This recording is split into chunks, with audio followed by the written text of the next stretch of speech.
Up ahead on the track, a van was raised on one side with a jack. A woman was crouched beside it, tools spread out around her. The sun was so strong that she was just a silhouette, and her hair long enough to brush the ground. "I found a friend," Ari said. "A friend," she said. "That's nice." "Here he is," said Ari, turning towards me. The woman jerked her head around and rose up from the ground. At this point, I could only register that she was tall for a woman and thin.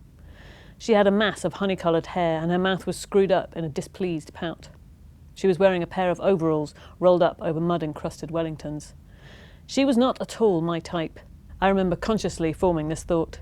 Too skeletal, too haughty, too symmetric. She had a face that seemed somehow exaggerated, as if viewed through a magnifying glass. The features excessive, the eyes overlarge, widely spaced, the top lip too full. She tilted her head, she spoke, she gestured, she did something. I don't remember what. All I knew was at the next moment she looked perfect, startlingly so. This would be my first experience of her protean quality, the way she could appear to be a different person from second to second, a major reason I've always thought that cinematographers loved her. One minute she seemed too thin and kind of bug-eyed, if I'm honest. The next she was flawless. The Bona Botticelli bent down, picked up some kind of wrench and brandished it at me. "Hold it right there," she shouted. I stopped in my tracks. "Don't worry," I said, and almost followed this with, "I come in peace," but stopped myself just in time. Might I be just a little bit stoned still? It was possible. "I mean you no harm." "Don't come any closer," she yelled, waving the wrench. Jesus, the woman was jumpy. "It's okay," I said soothingly, holding up my hands. "I'll stay right here."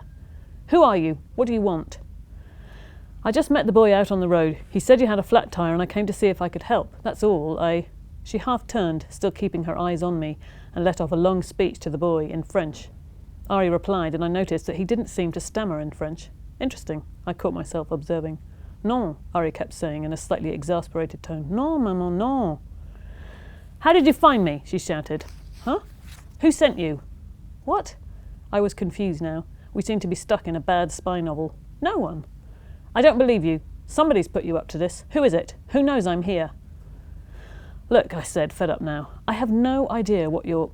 I was just passing, and I saw a kid all on his own at the side of the road, and I stopped to see if he was okay.